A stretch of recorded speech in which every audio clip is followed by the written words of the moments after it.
জামালপুরের দেওয়ানগঞ্জে ঈদ আনন্দ রূপ নিয়েছে বিষাদে। ঈদের দিন বিকালে ঘুরতে গিয়ে পুরাতন ব্রহ্মপুত্র নদে ডুবে 2 সহোদর সহ 5 জনের মৃত্যু হয়েছে। এ নিয়ে আরও জানাতে দেওয়ানগঞ্জ থেকে যুক্ত হচ্ছেন সহকর্মী জুয়েল রানা। জুয়েল, মরদেহগুলো উদ্ধার করা সম্ভব হয়েছে কিনা এবং তার পাশাপাশি আসলে নিহতদের স্বজনদের কি পরিস্থিতি সেটিও জানাবেন।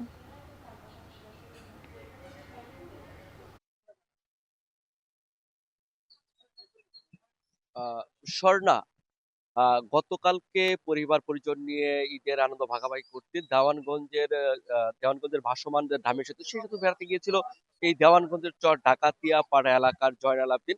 তার 3 সন্তানদেরকে নিয়ে তিনি নিজে গতকালকে ঘুরতে গিয়েছিল। সেই ঘুরতে গিয়েই তারা এই দুর্ঘটনার কবলে পড়ে।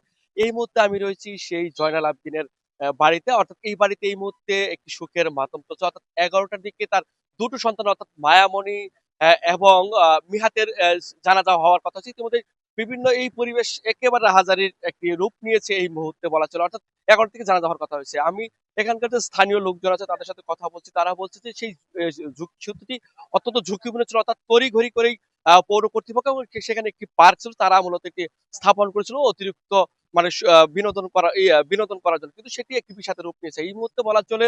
ঠিক আরো 3টি পাশের গ্রামে আরো 3টি পরিবার একই সুখের মাতম চলছে। এই মুহূর্তে বলা চলে দেওয়ানগঞ্জ পুরো উপজেলা জুড়ে কি এই মুহূর্তে বিষাদ এমনকি আনন্দ বিষাদে পরিণত হয়েছে। আরেকটু বলা চলে, আমি এখানকার যে উপজেলা নির্বাহী কর্মকর্তা মোহাম্মদ মুরাদ হোসেনের সাথে কথা বলেছি।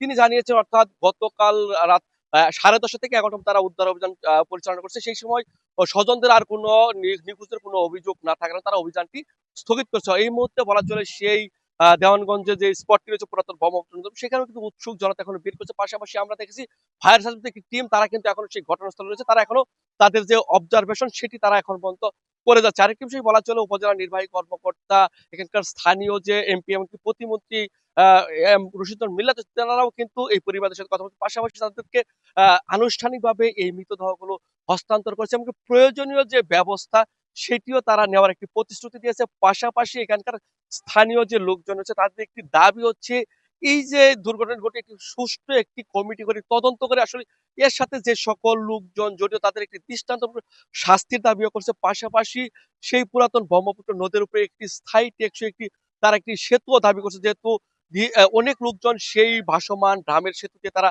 চলাচল করে থাকে, সেই জন্য যাতে ভবিষ্যতে এই ধরনের দুর্ঘটনা না ঘটে সেটিও একটি দাবি জানিয়ে আসছে। আরেকটি বিষয় বলা চলে, জামালপুরের এই যে 7টি উপজেলায় এখন পর্যন্ত স্থায়ী কোনো বিনোদনের জায়গা না থাকার কারণে মানুষ যে যেখানেই পারছে পরিবার পরিজন নিয়ে ঈদের যে একটি লম্বা ছুটি সেটি উপভোগ করার জন্য কিন্তু সেই নদের পাড়ে গিয়েছিল। কিন্তু সেই নদের পাড়ে কিন্তু একটি স্ট্র্যাটেজি হয়ে দাঁড়িয়েছে এই মুহূর্তে বলা চলে। অর্থাৎ বলা চলে এই যে একটি দুর্ঘটনা ঘটছে, ইতিমধ্যে আমরা এখানকার স্থানীয় গণমাধ্যম কর্মীদের সাথেও কথা বলেছিলাম। তারা বলছে এই সেতুটিতে ঝুঁকিপূর্ণ দীর্ঘ কয়েক বছরের পূর্ণ, তারা কিন্তু বিভিন্ন গণমাধ্যমে সেই ঝুঁকিপূর্ণ সেতুটি নিয়ে কিন্তু একটি প্রতিবেদন তারা করেছিল, কিন্তু সেটি কর্তৃপক্ষের দৃষ্টিগোচর হয়নি বলেই আজকে এই বড় একটি দুর্ঘটনা ঘটেছে বলে জানিয়েছে। এই ছিল জামালপুর থেকে আমার কাছে সবশেষ তথ্য। স্বর্ণা। সহকর্মী জানাচ্ছিলেন জামালপুরের দেওয়ানগঞ্জ থেকে আমাদের সাথে যুক্ত হয়ে।